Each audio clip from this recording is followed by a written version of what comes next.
So what is like the weirdest experience you must have as a part-time? I would say a man he just pulls a licking stuck at me.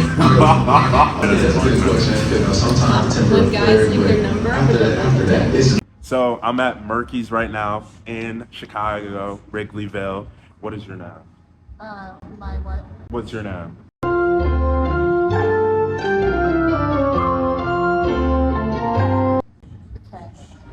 Okay.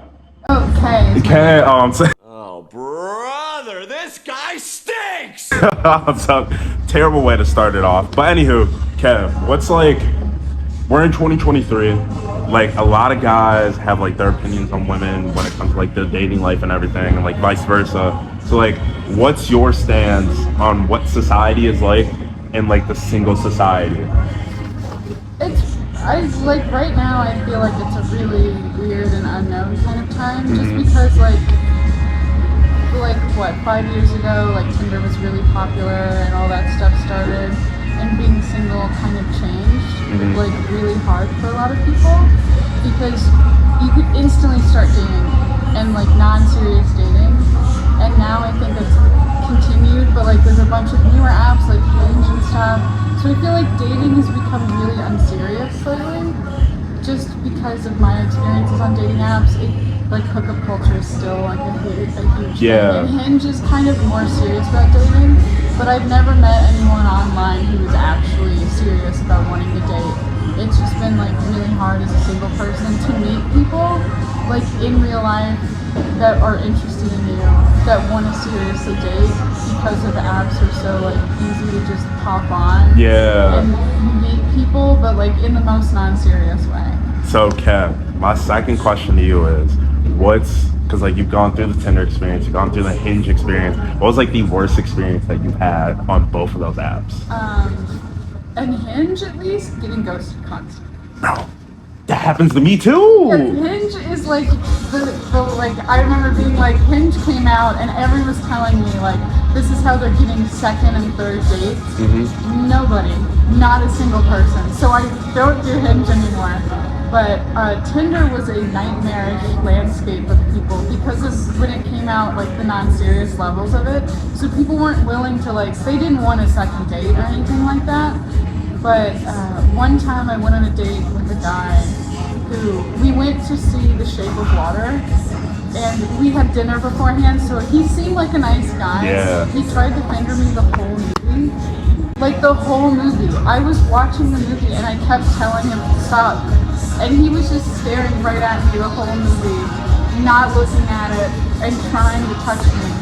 And afterwards, I asked him to take me home, and we went to a different restaurant. He was like, hold on, I think this would be great. Let me just start over with you. And I was like, no, like we can't do second dinner and then do another thing. So I just asked him to take me home again. And that's not even like, that's just one of the things, so. It can't get worse than that. Well, there was like a long-standing experience I had for like 2 years after going on one date with this guy, who then followed me on everything, but didn't want to date me, but would like make comments on my Instagram posts and stuff like that, like you look so good.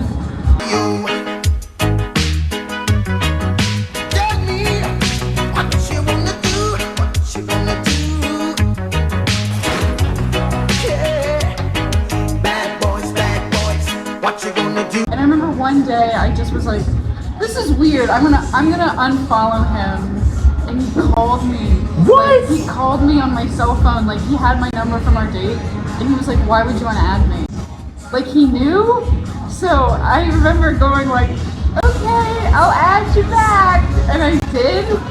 And then like more time went on, and I finally was like, I have to stop. He kept doing it. He kept commenting like, but like more and more inappropriate kind of things, like my boobs look great today. So I unfollowed him, and then I blocked his number, and then he started Instagram messaging me like, why? What's going on? What did I do? What did I do? Please tell me what I did. And I told him like, you're acting a little crazy right now. Crazy is an understatement, you guys. Well, he sent me a video of him playing the ukulele. It's nice to unwind with a nice, relaxing campfire song. This video, I have this video of him playing the ukulele. Campfire and sing our campfire song. Our CAMPFIRESONG song. And if you don't think that we can sing it faster, then you're wrong. But it'll help if you just sing along. Bum, bum. And singing a song about how he's lonely. So much worse. Cause winding up with no one is a lot less fun than a burn from the And he doesn't have any friends and shit like that. It was bananas. I have this video. What the actual? Okay, so going from, cause that's probably the craziest thing I'll hear all day. So like going from, are you in a relationship right now? I just started another long distance relationship with my ex again. So I have a long history and we reconnected and I was like, this is so much more worth it to me. I've had a terrible experience lately. So like, how is it now, like being locked up with that, like long distance? It's hard. It's really hard, but it feels worthwhile just because I know it's serious and I know it will lead somewhere. And I'm like putting all my eggs in the basket basically, just because like I know what the landscape is like now, and at least I know I love this person. Right. But long distance has a ton of issues. Like I feel like a single person living alone in a city because I don't have like a physical connection to somebody. I don't have as much communication with somebody, but it like I have to put in the work. It has to be worth it because the work will not exist. Yeah. The work does not exist right now, and no one is interested in putting in work. Right. No one wants to clock into this job right That's now. what I'm saying. Yeah. That's what I'm